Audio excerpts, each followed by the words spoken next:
should be played at high volume, preferably in a residential area. Ladies and gentlemen, it is now time! Oh, no. Oh, yeah! I finished these fights. Give me a hell yeah! Top Rope Nation. Learn to love it! It's the best thing going today. All right, wrestling fans, it's episode 90 of Top Rope Nation. Thanks for joining us. We appreciate it. Another wild week in the WWE, at least on WWE SmackDown, because we actually had, I thought it was a really good addition to SmackDown. We got a lot to talk about. We got a title change. We got Kofi Kingston finally getting his title shot. Kyle, you don't have to cancel the WWE Network and protest. Kofi is in the title match at WrestleMania. Kyle, how you doing tonight? Don't project those bad beliefs on me. I would never do something like cancel the WWE Network. Kyle Ross, I'm not so sure. Unless if I was forced to watch the March to WrestleMania 9 again. There we go. But how can you not love? I love this classic WWF they've been putting on the network lately. I do too. The March to WrestleMania 10 was a lot more fun, but to be honest, WrestleMania 10 is a lot more fun than WrestleMania 9, so that wasn't surprising. That's for sure. So that's Kyle Ross out in Cleveland, Ohio, joining us tonight. By the way, I didn't introduce myself. I'm Ryan Drosty of comicbook.com. I think I forgot that last week too. So yes, that's me. If you're tuning in for the second time, Ryan Drosty, Kyle Ross, and our third guy, Justin Joyne, on the line. Justin, what did you think of SmackDown tonight? Boy, I said this before we started, but it's amazing that the same company does Raw and SmackDown. Can I start this podcast off with just a scorching hot take that nobody has ever said before? I suppose this so. This is the first time anybody has ever said this. What if we said no and you never said it? What if I just muted your microphone right now and forgot for the next 45 minutes? Okay, so here it is. You ready? I think Raw being 3 hours might be a little too much. Yeah. Maybe. Oh, wait a minute. It's too long. Nobody has ever said that before. I was saying off air too. I am so glad on comicbook.com I am the SmackDown writer and not the Raw writer, because man, SmackDown is such an enjoyable watch. Like even the weeks where nothing that great happens, it's just so easy to get through. And Raw, just that extra hour, man, sometimes it can really be a drag. And I didn't think it was necessarily a bad show this week, but nothing really happened of note. I think we're probably going to talk about the Triple H promo, but outside of that, boy, he was in rare form on Monday, wasn't he? I know Kyle wants to talk about that, so we're going to talk about that. But I think most of this episode is definitely going to focus in on SmackDown. Next week, episode 91, we'll be doing the WrestleMania preview, where we will break down all of these. What is it? About 57 matches for WrestleMania weekend at this rate. 13. Although we got rid of one tonight from the looks of it. So we'll talk about that as well.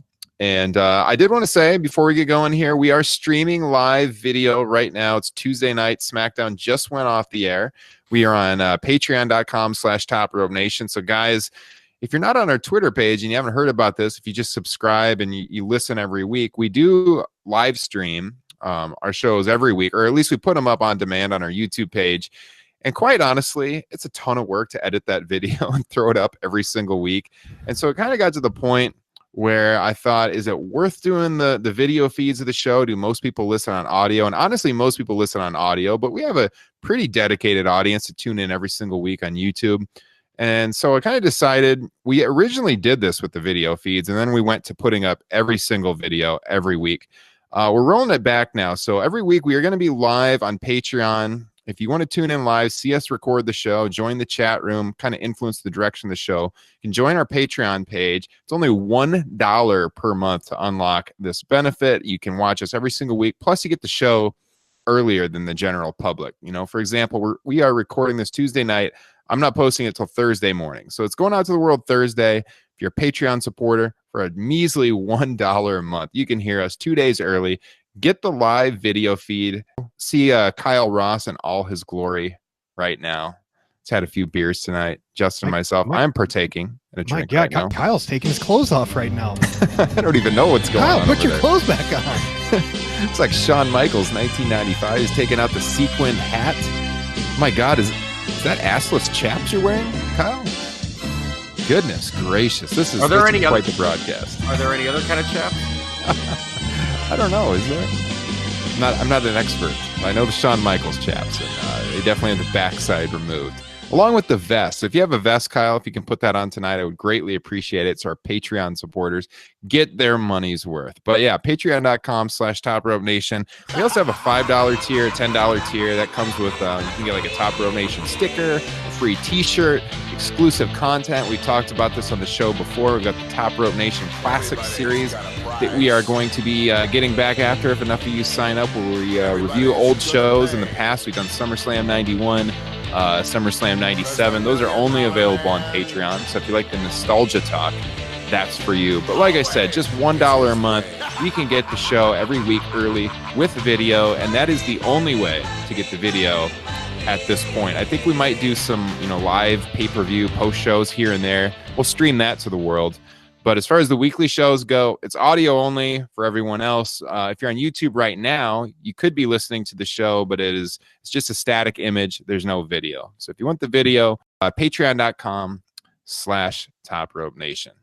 All right. So guys, how shocked were you when Charlotte Flair captured the SmackDown women's title tonight? I mean, were you expecting the title change when they announced that match was for the title right off the bat, Justin? Or were you still shocked when she actually won it? I was not shocked because I started the show about an hour late and I made the mistake of looking at our text thread. Oh, yeah. Kyle and I kind of spoiled that one for you. But outside of that, shocking. I feel bad for Asuka, but I love it. I think it's a fantastic move, especially considering that they officially announced this as the main event of WrestleMania. It just adds a little bit more muster to it. I loved it. I think it's fantastic. I also very much liked it. I was shocked when I was on my Twitter feed and I saw so many people incredibly negative about it, mostly because, they thought this means Asuka's not going to be on the WrestleMania card. She deserved to be the champion heading in. And I just have to say right off the bat, we've talked about this on the show before. I thought about sending out some tweets about this. You can follow me at Historical Ryan, but then I was like, I don't want to start getting flamed by some of these people that follow me. So I'll hold off to the podcast. But my hot take is we talk a lot about how WrestleMania is way too long on this show. And it's because they're trying to cram every single person on that card when in fact, everyone doesn't have to be on WrestleMania. Do I like Asuka? Yes. I think Asuka's awesome. I love watching her. But does Asuka absolutely have to have a WrestleMania match this year? No, she does not. I mean, if you look at the SmackDown roster, is there any match for her that you're dying to see on a WrestleMania? And in my opinion, there's not. Like, if I would have picked someone, I would have liked to see maybe Mandy Rose get the shot. But it's not really a WrestleMania caliber match when you're talking about a show that's got 13 to 14 matches, that's a gazillion hours long. And so I'm fine with it.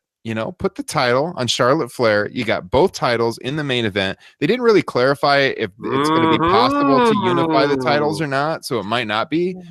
But if they do the unification angle with Becky, I think that's great. But yes, Asuka's deserving to have the title headed into WrestleMania. But if she doesn't have someone to work with that's on her level, I don't see the purpose in just adding yet another match to the card, and it's just a throwaway match. So I think this adds some prestige to the main event, and I liked it. I don't have anything negative to say about it. Kyle? So many questions, so little time. I have to write some notes. To answer your first question from about 4 minutes ago, no problem there. I was not shocked that she won once the match was announced. Like, I looked up, I actually wasn't paying attention to the TV when it was, and I shot up, and then my Twitter feed exploded, and everyone said, "Oh my God, Charlotte's going to win the title, and it's going to be a unification match." So, before we get to the subject of if it's a unification match is the right move, which I think we would all agree, if so, it is. But before we get to that, what you just talked about, Ryan, with the one last match. Yes, if you're someone who is of the opinion WrestleMania is too long and has too many matches, then you really can't complain about this too. You can't have it both. You can't complain both ways. Like, if you think the show's too long, by definition, you think there's too many matches. So if that was a problem for you, you shouldn't be also complaining about this. With the match itself and Asuka losing her spot on the card, number one, I think she would be in the battle this kind of confirms to me that there is going to be a women's battle royal, even though it hasn't been announced. Mm-hmm. Do we think that? I mean, yeah, I think somebody on Twitter was able to list off 20 names that would be your likely participants, and it made a lot of sense. So you look at that match, Asuka versus whomever it was, Mandy, it was the 4-way that was scheduled for tonight. right. Sonya, Mandy, Naomi, and Carmella. Yeah. Okay, let's say they go through with that plan. Somebody wins that match. They go on to challenge Asuka for the SmackDown Women's title. Where does that match, not just for us, but come on, sports fans, let's be realistic. Even if you're the biggest Asuka fan in the world, where is that match going to rank in your own WrestleMania pecking order? Exactly. It's near the bottom. And that's the thing, is that's a pre-show match, but after the whole kerfuffle from WrestleMania 33, they can't put a women's title match on the pre-show. That's a great take by Justin Joyton, who I love with all my heart and soul. I don't know if I've ever mentioned that on this program before. I have had one of those references, Kyle. I got to get on your good side, man. Okay, yeah, it's a hell of a place to be. By the way, coming fresh off of Taco Tuesday tonight at the Rowley. You guys ever see the movie Christmas Story? Oh yeah. Okay, well, it was filmed here in Cleveland, and the house that the family, their house, it's right, right there. I was at the bar across the street from it tonight. Very nice. That's where you had those beers. 6 tacos, 4 beers, $16, baby. This sounds like a Taco John's trip. Oof, 6-pack and a pound. Oh, you're making me. Oh, there we go. That's going to be WrestleMania day, man. You better be driving to get some Taco John's. Anyway, back to the SmackDown Women's title match, which isn't going to happen. So, yeah, I just think that, you do feel bad for Asuka and whomever the originally scheduled opponent is, that, because it's a big deal, even if it's not a good match, and, it's not the most cared about match. To the performers themselves, I'm sure that's a big deal. So there does have to be a little bit of empathy there. But here comes the big question. A, are they unifying the titles? B, should they? And C, is this kind of the right way to go about it? That's, to me, is the big discussion here on Tuesday, March 26th in the Top Rope Nation. I think that they should unify them, because if there's ever a time to do it, it's right now. You got Becky Lynch, massively over. They got the women's tag titles on both brands. Why not do it? At least for a little bit. They can always split them apart again. But right now, there's nothing close on the roster to what's going on with Becky and Charlotte and Ronda.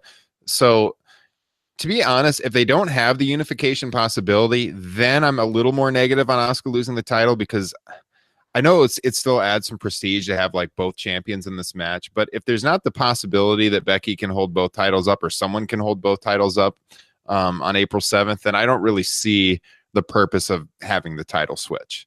But if that is a possibility, I still think that's the right decision. I would like to see them unified personally. I think it'd be a cool moment. I think you got the first women's main event in WrestleMania history, and that just adds a little bit more to it.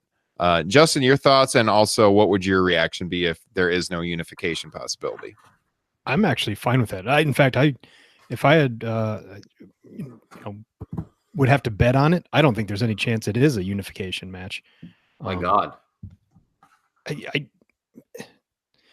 I guess I would be fine with it if it is. It makes sense with the size of the women's roster, but I just don't see them doing that. Now would definitely be the time to do it if they do. If it's not, I don't think that hurts Asuka losing the title at all. You can easily just have Becky have to choose which one she wants to keep, or which show she wants to stay on, and then the other title goes back to the other show, and they figure it out from there. It's all just to bring a little bit more prestige to this main event. I just don't think adding the unification does a whole lot for it. Kyle, your thoughts? You had me until there. I think it would add a lot. It's odd. I texted you guys in the middle of the SmackDown. My God, the World Wrestling Federation has decided to possibly do a unification match less than 2 weeks before the WrestleMania. Okay. back to the Asuka thing, one thing that was also such a secondary, the idea of, well, this will kind of bridge into the unification discussion, that Asuka versus whomever was coming across as such a women's intercontinental title match. You know what I mean? Exactly. Like not even close to the level of the other title match. Yeah, which is a problem. If you're going to have the two titles, okay, that's always the thing. Can you keep them equal? Because if one is significantly better than the other, why are you don't have to? I'm all for unification. I think there should only be one women's champion. I also think there should be one singular male champion for the record, like a floater. With then you could have the the U.S. title is always associated with WCW, so maybe like the Intercontinental title could be the Raw title, and the Universal title could be the SmackDown title, or vice versa. You know what I'm saying? Like each brand would have a that would elevate the secondary titles too, and then you have the one world champion. But whatever, that's not what we're talking about. So I think I'm all for it. Will they? I don't have the answer to that question. Because we have to talk about how they've done it here. Let's say they don't unify the titles. And there have been people who have been postulating, oh, well, they're just going to have like Becky break character at the end of Mania. It's going to be like the 4 horsewomen out there. If they were to do that, then they've gone an odd way of doing that, because they could have had just Charlotte beat Asuka earlier in the show. She'd have won the SmackDown title, Boston Hug Tag, and Becky, and then you could have done Becky Ronda 1-on-1, and you could have had all 4 of them celebrate that way. Yeah. So if that was the goal, what you wanted, I think this, option B was maybe the worst one. So I don't think they're gonna do that. It would be, and it would be with you, Ryan, what you said. I kind of am inclined to agree with you. If they don't make it unification, I don't understand the title change as much. Exactly. I don't really know. I know it would still maybe seem more prestigious just visually having both champions, but I don't think it would serve much of a purpose. It's exactly what you said earlier. It's because there was no good singles match for the SmackDown women's title for Asuka that made sense to have on the show that has already too many matches. So why not put that title in the main event? And, it makes that title more important. Yeah, I could see that. That's true. Also, okay, if they wanted to do a unification match, they've kind of gone a weird way about doing that too, haven't they? Because now, to me, it always keeps coming back to justifying Charlotte Flair's spot in the match. Doesn't this? Mm-hmm. Like, so, oh, well, she's a SmackDown champion now. Pardon me. That's what she's bringing to the table. But, like, if they wanted to do a unification match, wouldn't it have just made more sense to keep the SmackDown title on Becky all along? Yeah, and champion versus champion. Yeah. Mm-hmm. I mean, okay, I guess then you have the issue of the Royal Rumble.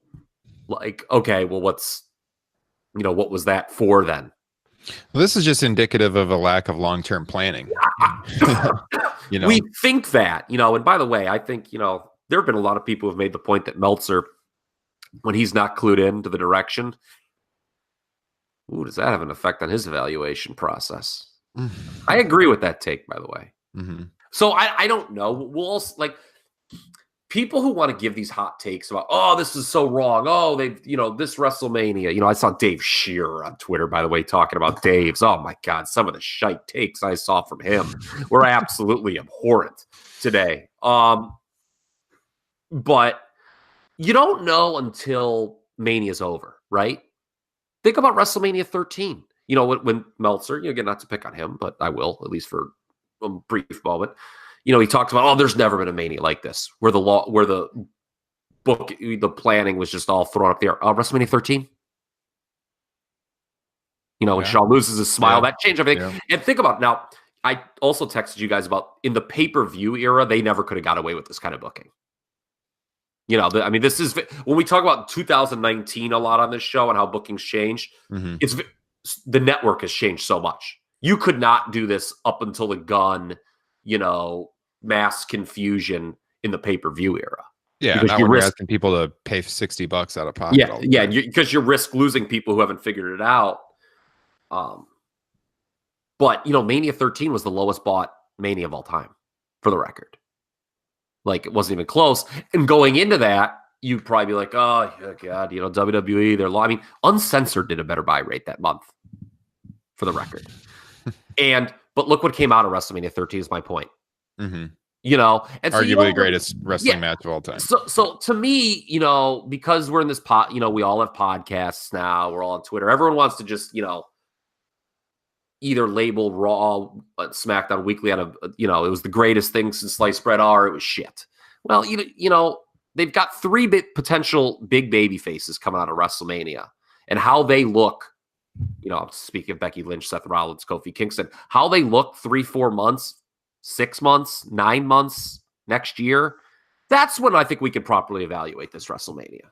It goes back to what you said a couple weeks ago on this broadcast, Kyle. Is WWE a babyface promotion once again? Oh, I hope it is.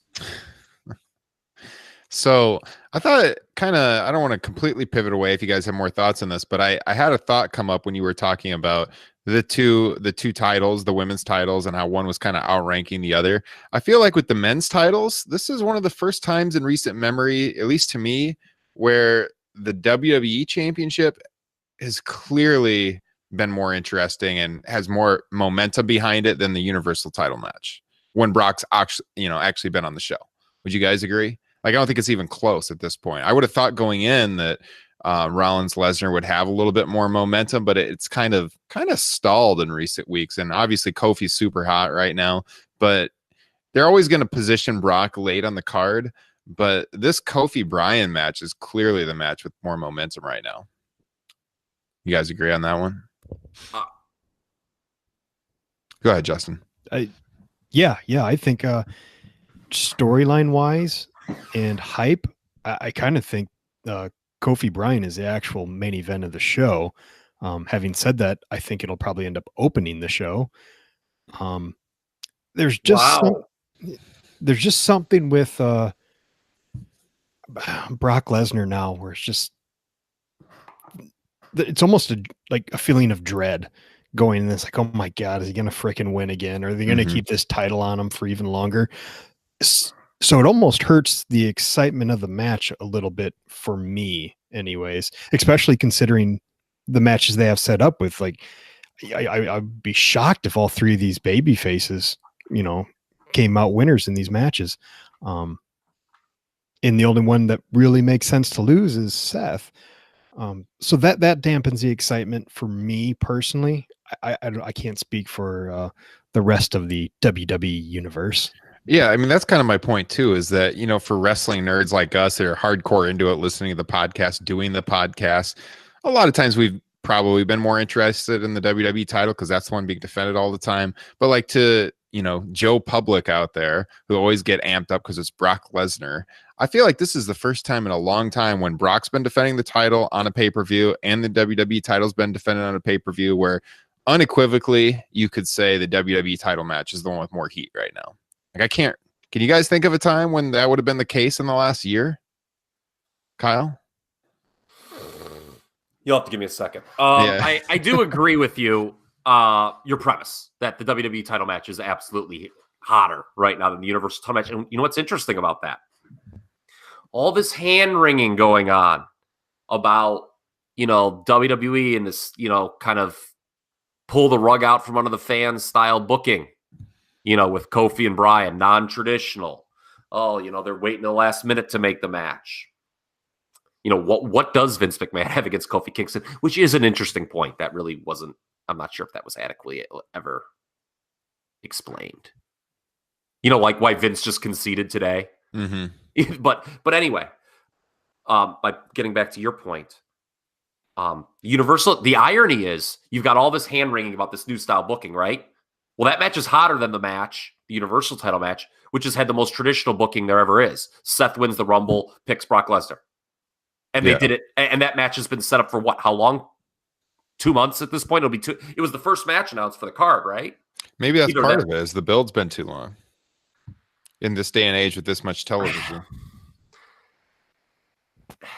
The problem is Brock. Justin hit the nail on the head. Yeah. Like, do you know what's funny with those three baby? Because I think we're very much lumping, and it's fair to do, I think, for a broader discussion, lumping the 3 top baby faces in together on this show.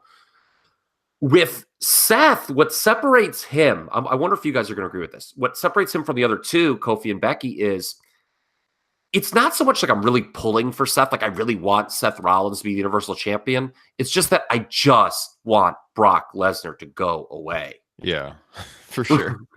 like that to me is a little bit of difference, where it's like the other one, it's like, yeah, I'm kind of really rooting for that character.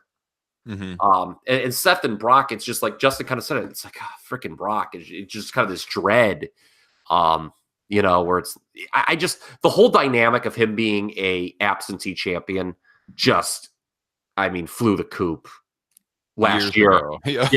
Yeah. I don't know, man. I haven't been digging the build to the Raw title match at all. And I got to say, I'm a big Paul Heyman fan and I've always liked his work. I thought his promo on Raw was very weak. I did not particularly enjoy it. Well, he basically, it's affected him a little bit, this whole, he cuts the same promo every week. How long has he been doing that? It's basically just, he just jumbles up a couple words every week. Mm-hmm. God bless him. What else is he going to, it's the same promo. Yeah. I didn't get the line also while I'm thinking about it, where he did the thing about Seth and his generation, the thoughts and prayers thing. That didn't make any sense. It's like the reverse of what actually is the case. Okay, you know what that was? So with the writing, we always hear about either Vince or somebody in the writing room just like went on like a thoughts and prayers tangent. And it was just so like, damn it, we're going to put it in the show. Like, it's so weird because Seth is a millennial. And isn't it millennials that always make fun of the people that say thoughts and prayers, like when tragedies happen and stuff? So like, why was he putting that on Seth of, oh, your generation always wants the thoughts and prayers? I was like, what? That's like the reverse of what's actually true. But it didn't make any sense at all. Yeah, I don't know. So, somebody just wanted to rip on thoughts and prayers on Monday Night Raw. Yeah. So, yeah, I want to see Seth win. I like Seth a lot personally, too. I know Justin does as well. But, yeah, a big part of this is just wanting Brock Lesnar to get away from the title, finally, make it happen. You could also take the Roman Reigns tangent with this discussion. Roman's not in the title picture. Does that have something to do with it? Is Roman's comeback affected Seth's heat at all? Is there anything to that? We could explore that, too. But for whatever reason, the momentum for this is pretty low at this point, but we will see. We shall see. Brock's been on once since like 2, not this past Monday, but the week before, since he F5'd him and the match was announced. Yeah, and is that it? Yeah, exactly. And for Seth, that's such a difficulty because here he's working a feud with a guy who's never there. So what's he supposed to do? He's just spinning his wheels. I thought some people were pretty critical of his promo, Seth's, on Monday. I thought he was trying, there was a time when I thought Seth, I did not like his heel promos at all in 2015 with the J&J. And I thought his babyface promos weren't a lot better initially, but he's getting a little bit better at connecting with the audience, which was his issue. He's kind of got this, come on guys, kind of thing. Like, I'm one of you, just listen to me, guys. We got to do this. He is connecting better, but it's just, I just feel it's the same stuff. It is like, it's like, I've got to slay the beast. I've got to get the Universal title back on Raw on a weekly basis. And it's, it's not a bad story, but it's a hard one to sell for 2.5 months. Yeah. What's kind of amazing is that I think one of the things that has really gotten him over and that has kind of helped him click with the crowd is something that when it first popped up, we thought was kind of ridiculous and unnecessary. And that was just the addition of Burn It Down to the beginning of his theme song. You're absolutely correct. You are absolutely correct. I watched an old Seth Rollins match. I have no idea what it was, but it was before Burn It Down. And I was like, but the song kind of sucks. And it's kind of weird because it's just I think when it all happened, you're right. Everyone laughed. They're like, what was that? And I'm sure I made fun of it on this broadcast, and I'll admit I was wrong because it is like, better burn it. Yeah, we're like, burn it down. Some guy just yelling, burn it down.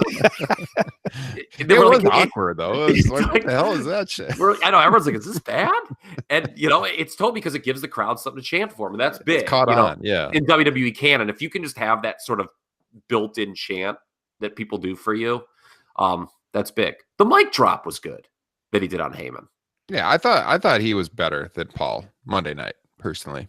Both Pauls, actually. If we're going to talk about Triple H. Should we transition to that one? I see Kyle pulling up something on his computer. I know you got some hot takes on this. No, I actually don't have any hot takes. It was just I don't know. I didn't think it was that bad. But Paul's he got like the DX. He got like the DX comedy type, stuff in early, and then he did transition to making it a little more serious at the end. But the feud has been portrayed pretty seriously at this point, so it was a little odd when he came out. It was like a comedy bit for most of the promo. I wonder how much that letter, they have not being able to get the envelope out of his jacket, kind of threw him off. And he tried to, but it was very much a stand-up comedy routine followed by "I will put my career on the line at WrestleMania." The little Spice Girls added in. Yes. That was just kind of odd also. Somebody, by the way, chose that time. I laughed real hard at this. So when Triple H did that, somebody tweeted this story from a couple days ago when your girl Mel B said she slept with the other Spice Girl. Yeah. I saw that. That was absolutely. That's totally why Triple H had the Spice Girls on his mind. Maybe. Loved it. Mr. Joint, what'd you think of Triple H on Monday night? Going back to my very first statement about, Raw and SmackDown just being two completely different shows. So I DVR both, and I normally get to fire them on about 8 o'clock. I started Raw at 8 o'clock on my DVR. He lives in the Central Time Zone. Central Time Zone. And I was basically looking at my phone for 95% of the show. And then, I realized halfway through the Triple H segment that I had missed it. So I was like, oh shit, I should probably rewind this and check this one out. It's a big WrestleMania feud. And I think 1 minute into it, I was just back at my phone staring at it, not even paying attention. This sounds like my Raw viewing also. I always watch SmackDown live because I have to for my job, but Raw, I always start at least an hour late. I'm pretty sure I started watching it Central Time Zone also, like 9:30. I started watching it really late. Me and my wife were watching Schitt's Creek on Netflix for quite a while. If you guys have seen that show. Great show.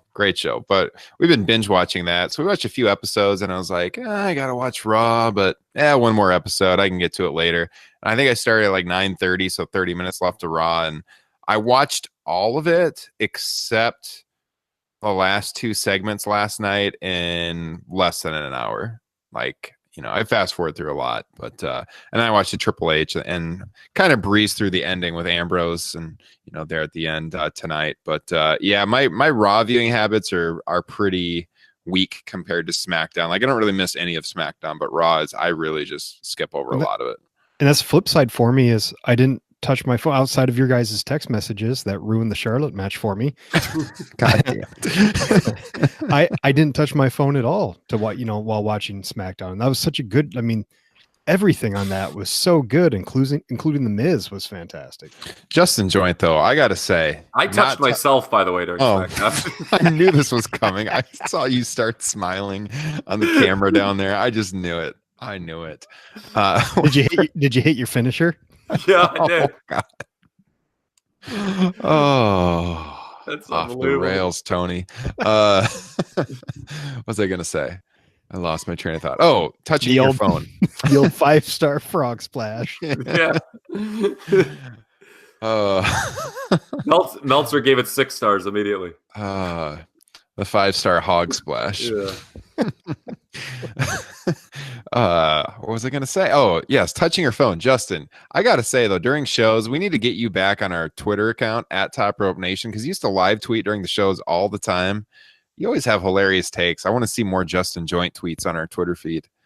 Just pick up that phone once in a while. Yeah, I don't because I start so late, and so I'd be tweeting about shit that happened an hour ago. It may be at least on pay-per-view nights or something. That and it breaks my heart when I have one that I think is a masterpiece and 2 people like it. It's so random. That's the Twitter algorithm though. Sometimes we got 22,000 followers on Twitter and they're not bots, by the way. I've done a check on that. And we'll get like 2 likes. Like, how is only out of that many thousands of people, like 2 people like it, and then you'll have one and it'll get like 40 likes. Like, what the heck? What's going on here? But like my tweets, you jerk. Mark Hamill did. Luke Skywalker. Yes, Luke Skywalker blessed Justin Joint's child the other day on Twitter. So that was on the @Justin Joint handle though. So what else do we got to hit tonight? The Triple H. Kofi, we haven't really talked about. What did you guys think of the gauntlet match? Well, I want to say one thing about Triple H. I said this last week. I think the least appealing part of this whole feud between Triple H and Batista is the notion of babyface Triple H going over in a Triple H style match. Remember, it was 29. He put his career on the line against Brock. It's kind of like Triple H putting his in-ring career on the line because he's like, he only works the big shows anyway. Is that really that big of a deal? No. If you're not a regular, who really cares? Yeah, I feel like he's moved. I don't like, I don't know. I feel like we've done it. Triple H, has he ever had a good babyface performance in a Mania? Or I should say great. Well, let's be fair and say great. He's had average because Jericho, that wasn't very good. Certainly couldn't. They were put in a tough position having to follow Hogan Rock, but that wasn't great. Who's the face in the original Triple H Undertaker match? Maybe I was just partial to that one, but Taker was Triple H. Triple H was definitely a heel. That was It was right before the 2-man power trip with Austin. So the first time he worked Mania he worked against Kane at 15 as a babyface. That for when him and China reunited, but then he turned heel 5 minutes later. Mm-hmm. And you people think the booking is crazy now. fucking Vince Russo. He wasn't really the traditional babyface, but I was at this show, Mania 22. That was kind of the height of where the revolt against John Cena was starting. But he was definitely a heel. He was actually he was booked as a full-fledged heel. What are the other... he kind of worked the match as a face, though, if I remember. Well... Because that crowd was way behind him. He was the face from the live crowd. Yes, a legend company man, Triple H, as always, doing so much to promote the up-and-coming babyface. Just like he did for Roman Reigns at WrestleMania 32, all the ass he showed for him and leading up to that match and during. But Orton at 25 wasn't any great shakes. When he was the baby face. Remember, he was defending the McMahon's honor after after Orton had assaulted all the McMahons. Wasn't I thought Orton was the face then? No, 25. It was Triple H. I'm completely misremembering this. Yeah, I'm thinking Orton for some reason. Yeah, it was Triple H. Roger Clemens. And then I just remember Orton being really popular back then. I don't know. That Randy Orton, he was. Randy Orton was at that was his peak. I thought the whole that late 08, early 9 was Randy Orton's peak, but he was absolutely 110% a heel. Do you mean he was at his apex predatory-ish? Yes, he was at his apex, yes. The Sheamus match, Triple H, 26. That's kind of a throwaway. 29 against Lesnar. I hated that feud. I thought it went on way too long. So it'll be interesting to see that match on game day because, like Justin alluded to, I think they're going to give it more time than it ought to get. Yes, for sure. Which is another, an issue. Guys, if you can't tell, we're kind of winging the show tonight. We're going live after SmackDown. We don't really have our usual agenda, but sometimes these are the most fun shows that we do. If you like the show and you like what we're doing, by the way, hit that subscribe button on Podbean, YouTube, Spotify, Stitcher, wherever you are. Leave us a rating. I say this every week. You probably just skip over it, but honestly, all you have to do is go to the app and hit 5 stars. Leave a couple words if you want. If not, just hit 5 stars. Honestly, the more reviews we get, that pushes us up the rankings of all the wrestling podcasts. It gets us in front of new ears, and we would greatly appreciate it. So leave us a rating on whichever app that you guys use. Subscribe on YouTube, as always. The gauntlet match, guys, on SmackDown tonight. What did you think of that? Did you guys enjoy it? I thought the moment with the Usos was pretty cool. Yes, that was one of the highlights to me when they came out. And also why I loved it. Didn't want the Usos jobbing in that spot. Oh yeah, definitely. But it was cool. Talked about how they all had their respect and good luck and everything, and they forfeited their match. The ending with Rowan being pinned under That the was table, great. I thought that was creative. The crowd was super into it too. Yep. I mean, how many times is a count out finish viewed as this like lame-o finish? Yeah. Crowd totally liked it. Oh yeah. The first opponents, Anderson and Gallows, that was their second match on TV in the last 4 months. I looked it up. They since December, like earlier mid-December, that was only their second match on TV. They're pretty clearly on their way out of the company. They reportedly turned down some contract offers, and they haven't been getting used very much, but they didn't last very long. We had the Bar. They lasted pretty. That was probably like the heart of the match, the Bar, and then the Rusev and Nakamura part. And Bryan and Rowan, that didn't go on very long, but had some hot spots towards the end there. But overall, I thought it was pretty good. It wasn't as good as Kofi last week, obviously, but I didn't really mind having the two gauntlet matches back-to-back weeks. Were you guys kind of sitting there, though, just waiting for the rug to be pulled out? I was thinking about it, but like, I really didn't think they were going to do it this time, though, because it's so close to the show, and I felt like they want to have at least one TV where Kofi's already been announced as challenging and can sit in the challenger role the whole show. And we talked about last week if pulling out the rug was the right decision or not. We kind of made fun of the fact of all the people, I touched on that in the intro, people that were so pissed when it's clear Kofi was still going to be in the match. But this week, after doing that last week, I think that would have been a huge mistake to do it again. So yeah. I'm glad they got it over with, and now he's officially announced for the match. Justin, any thoughts? Man, you basically hit everything. I'm a little burnt out on gauntlet matches, but I liked this story. I loved the finish. Kyle, what were you gonna say? I was saying, you know who loves those gauntlet matches? It's got to be the writers. Makes their job a lot easier. It's true. Like the whole second hour of the show is filled up. The real wrestling nerd in me was like, why am I supposed to be impressed with this 30-minute New Day performance when Kofi's been going an hour in gauntlet matches? Mm-hmm. But no, it's cool. I liked all the wrestlers coming out. And actually, that reminds me, one of the guys that came out, from now on, I am only Justin on the show. I've actually dropped the joint for my name. I am only Justin. Okay. All right. Mr. Justin, I presume. I'll just call you Justin. It's actually going to be joint. He's dropping the Justin. I'm going to have to go back and edit all 89 previous episodes of the show to remove your name. It's going to be painstaking task, but I think you can do it. It's going to be like the Superstars of Wrestling banner on the network. It's all blurred out on the top. You're going to have to do that. Yes. Out of all the instances of them doing this, isn't this the weirdest one, especially with their choice of the name they dropped? Like, they dropped Antonio from Cesaro, but at least Cesaro is kind of unique. They dropped Alexander from Rusev, but Rusev is more unique.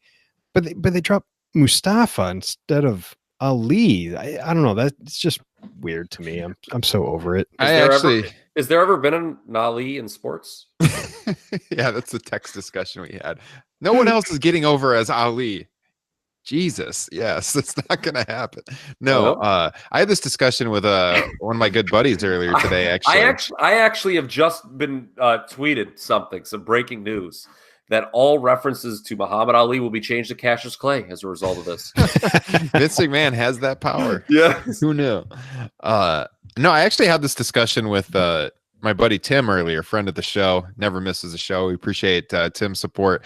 Talking about the name changes, and he was with us, and I completely agree. I don't really like the Mustafa Ali name change.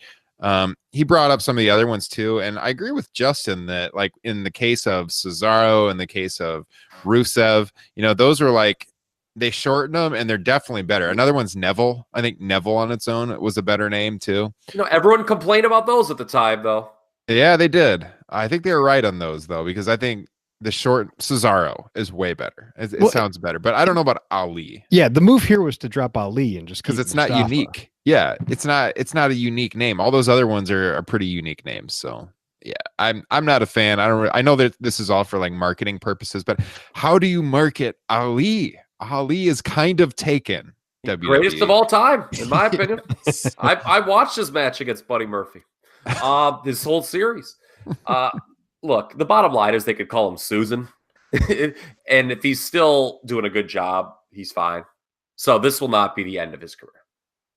No, it won't be the end. It's just it's worthy of discussion. It's kind of head scratching. Do you guys ever have any old wrestling guys who maybe like are kind of not following anymore, but they'll watch with you and they say to you about current wrestling, why do these guys all just have names?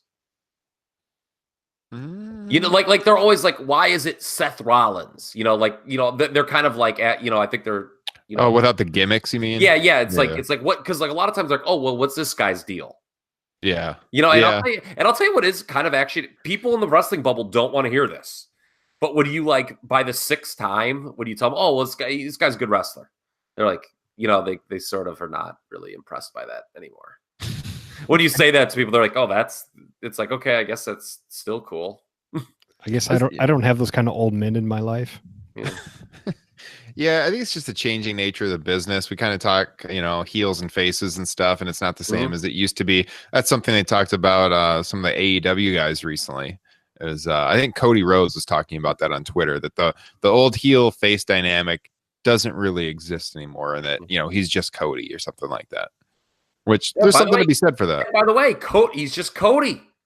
He's guy's still gotten over. He literally is just Cody. Yeah, he's more over than he ever was when he was billed as Cody Rhodes. And by the way, I'm not saying that those old friends are right. I'm just saying, like, I think it's interesting when you hear from people outside of a wrestling bubble, or, you know, kind of their input on that. You guys are my only wrestling friends. Everyone else is tuned out. Do you have any friends that watch wrestling anymore, Justin, other than me? Nope. And Kyle? Literally none? Zero. I only have a couple. I have a book, you know, the guys I went to Mania with. Well, I was going to say, you had a whole group a whole stable that came down from Cleveland. I mean, I can't imagine not liking wrestling, quite frankly. I just got YouTube, but, you know, I don't know why I'd want to hang out with any other marks. I have my two wrestling friends, and we happen to do a podcast together. That's awesome. Guys, let's close on this. Is this the greatest NXT TakeOver card of all time? Wow! Let me just throw it out there. Wow! I'm going to lean towards yes. Justin, thoughts? Wow! I'm utterly unprepared for that question.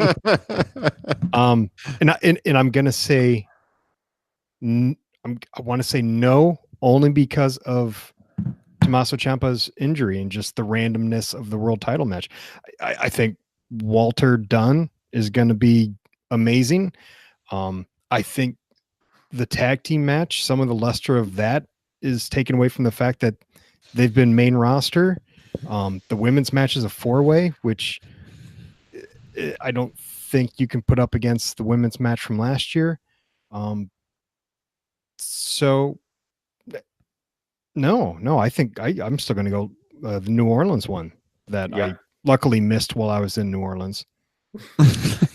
Luckily. Yeah. So I reacted so wildly with the wows to you, Ryan, because, Meltzer wrote that in the Observer last week. I didn't even see that. Yeah. What looks to be the greatest takeover. And I said, wow, while I was sitting there reading the Observer, because I was like, is that the consensus? And when you said it, I was like, okay, maybe I'm, out to lunch, but no, I'm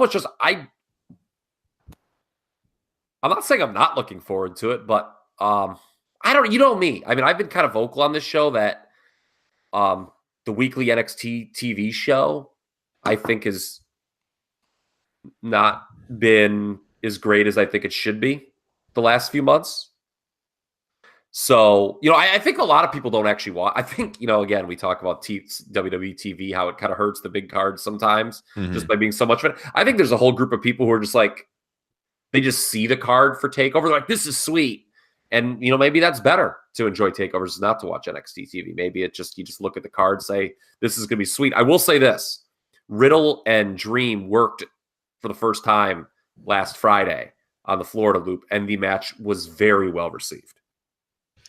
Yeah, I mean, I just look up and down this card, and I think this could be the greatest takeover card of all time, just from a match perspective. I know what Justin means with the tag title match and those guys being on the main roster and stuff, but you look at these 5 matches, and my God, to quote Kyle Ross, this is going to be a hell of a show. I mean, 2 out of 3 falls for the NXT title. Dream and Riddle, like you hit on the 4-way with the women, all those women could go. Should be a really good match. Dunn and Walter. Awesome match. Yes. I texted you guys when that was made official that I was so pumped for that. Tag match is going to be great too. So I don't know. I think it's up there. I think it's definitely in contention. We won't know until after the show if it actually is. But I mean, it seems like every NXT takeover card has the potential to be the best one they've ever had. But this is a stacked card. So. I just can't wait till Walter gets called to the main roster and they call him Walt.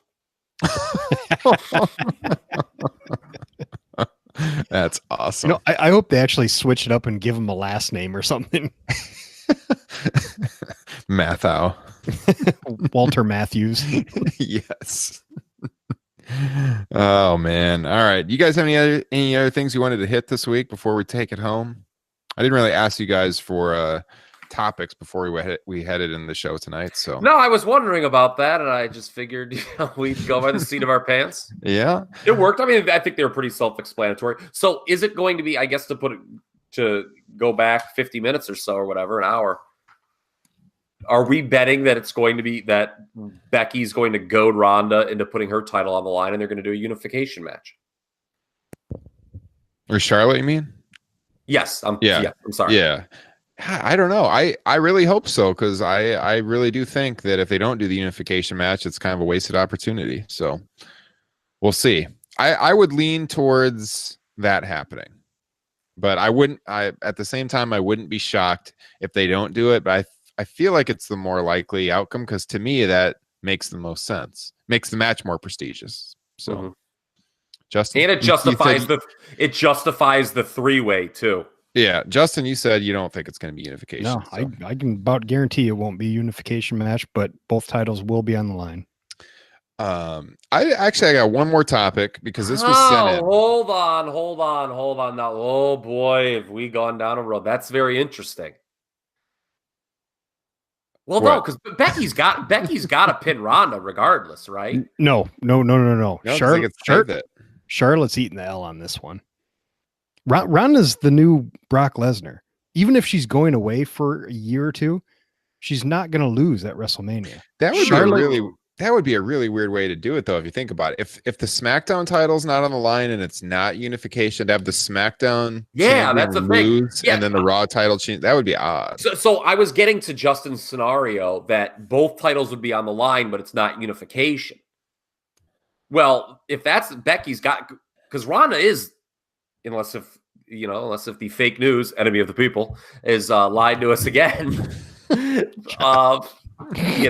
We all think Ronda's leaving, right? Yeah, but like at the same time, logically, would Becky even pin Charlotte? Like if that was the case, and whoever you pin, you win their title. I feel like she'd refuse to pin Charlotte because she wants Ronda, right? Yeah. See, that scenario does not make sense. Becky is definitely going to be the Raw champion. Like, yeah, if it's a unification match, I could see her pinning Charlotte. Like somehow the match plays out that way, but she wins both titles. If it's not a unification, I don't know. Because then you can do Becky and Ronda 1-on-1 finally, which you haven't done and everyone wanted. Yeah. I mean, that's the thing. If Becky pins Charlotte here. Yeah, you save that for like SummerSlam or something. Yeah, you've got Becky. That's Ronda's big comeback match. Yeah. My God, I'm a mastermind. Speaking of masterminds, this is my last topic, guys. Derek, our boy Derek Chappelle, sent this one in. He alerted me to the news story, and I'm not really sure that I buy this story as realistic, but I wanted to get your takes on this. So this has to do with next year's Mania down in Tampa. Of course, Derek texted you this. I know exactly what the story is. Yeah. So there's this report out from Mike Johnson that supposedly WWE about the enemy of the people. Supposedly WWE is going around trying to shut down all the indie shows around Tampa, Florida next year. Like WWE doesn't want all these companies congregating and sharing in the profits, which I don't know, to me doesn't make sense. It's more excitement for the whole industry, but I don't understand how it's even remotely possible. Like if you just think about business 101, how in the blue hell, to quote The Rock, could WWE go to all these venues throughout the city of Tampa and threaten them to not book wrestling shows where they could make money, because obviously thousands and thousands of wrestling fans are going to be in the city, and say, yeah, we don't want you to book any other company, when WWE themselves are not holding a show in that venue? Why the hell would those venues care what WWE thinks? It makes no sense at all. I thought that report was pretty sketchy the minute I read it, and I don't believe it. And if WWE is trying to do it, I don't see how they actually could succeed in doing that. So, well, Kyle? I mean, I guess it's not 1987 anymore, but Vince McMahon once did get the cable companies to drop Starrcade. But they're profiting because it's WrestleMania. Because quote, I won't let you show WrestleMania, even though I would be cutting my own nose off to spite my face doing that. But he got them to buy that line of manure. But that's not the same thing, because those cable companies were going to profit off of WrestleMania. Like here, you're talking about like some, I don't know what the venues are in Tampa, but like some random convention hall that like Progress Wrestling is going to run or something. Like WWE's not going to have a show there. That venue wants to make money. How the hell can WWE stop them from holding a show there? Okay, this is one thing. I hated the article's headline. Like when I saw the story, WWE looking to shut down indies in Tampa. Look, they've got like some kind of working agreements with some of these groups. I don't think it's the indies. I do think they are going to work hard to make life difficult for the AEWs, the ROHs, the New Japans, the ROH New Japan alignment, and AEW. If they couldn't stop MSG from having, well, I know he's pissed. I know he's pissed about it. There's no freaking way they're gonna shut down. Look, I don't know what the venues are throughout Tampa, or even in like the nearby cities. But if ROH or AEW wants to have a show around there in a venue that WWE is not working, and these guys can draw over 10,000 fans, I guarantee you there is no way WWE is going to prevent that from happening. Because those venues they want to make the money. It's all about the money. So like if WWE is not running your venue, kiss off. Like what the hell do they care about what WWE thinks? So I don't buy this story for 1 second. I think it's complete, to quote a Midwestern phrase, hogwash, Kyle Russ. Justin, you have any thoughts on this? No, it sounds ridiculous. I don't buy it. It just doesn't make any logical sense at all. But Mike Johnson reported this at PW Insider. I hope it happens. I think it's absolutely ridiculous. These companies are piggybacking off the World Wrestling Federation. It's ridiculous. You always know when Kyle's been drinking because you get the World Wrestling Federation references. Awesome. All right. On that note, guys, let's take it home. So this has been episode 90. Next week we will be having our WrestleMania preview show. Hard to believe, but we'll be there with episode 91, and then we'll talk about it this week, guys. But WrestleMania night, maybe do a post show, perhaps. I don't know. I've been thinking about it. Yeah, I might be into it. I mean, we run a wrestling podcast. That's the height of wrestling interest. We got to capitalize. It depends on what. Yeah, it depends what my God. Last year, I could have. I think I was just wandering around Bourbon Street looking for a microphone to start. Yeah, I was going to say, did you go out that night? I can't remember. Yeah, then I got mad. I was really upset. Justin and I had to get up at like, what was it, like 3 a.m. or something for a flight. I may have made another bad decision on our part. Yeah, I may have made some controversial out loud remarks about Brock Lesnar that night that I can't take back. Oh man! All right. Well, guys, we will catch you next week. Again, if you want to join us, get access to that exclusive video cast. It's only $1 a month. We'd really appreciate your support. We got bills to pay. It costs money to host this podcast every single month. So if you can help us out and just show that you enjoy what we're doing, we're talking $1. And then you can access this video cast every week. You can watch it live with us as we record. You can watch it on demand. You get the show early. It's a pretty good deal. Plus exclusive content, merchandise, discounts, or free merchandise, and all of that. So check it out at patreon.com/TopRopeNation. Leave us a review on all the podcasting platforms, and we will catch you all next week with episode 91. I have a question. Yes. for the listeners to ponder for a week. All right. Who's worse, 1987 superstar Billy Graham or 2019 Kurt Angle? Oh, jeez. At least they kept the match short tonight on SmackDown. People want to think this guy's having a frickin' having a Broadway with John Cena, or should have a Broadway. Let us know your thoughts on that, guys. Tweet us at Top Rope Nation. You can tweet him at TRP Kyle, by the way. Let him know your personal thoughts. Send him your personal pictures, whatever you want to do. Can you imagine if 2019 Kurt Angle wrestled 1987 superstar Billy Graham? Oh, man. It'd be ugly. That should be bad. I'd rather not try to think about that because I want to sleep here in a little bit. So, actually, maybe it would put me to sleep, but it might give me nightmares. All right, guys. We'll catch you all next week. Have a good weekend. Thanks for joining us. Take care. Peace.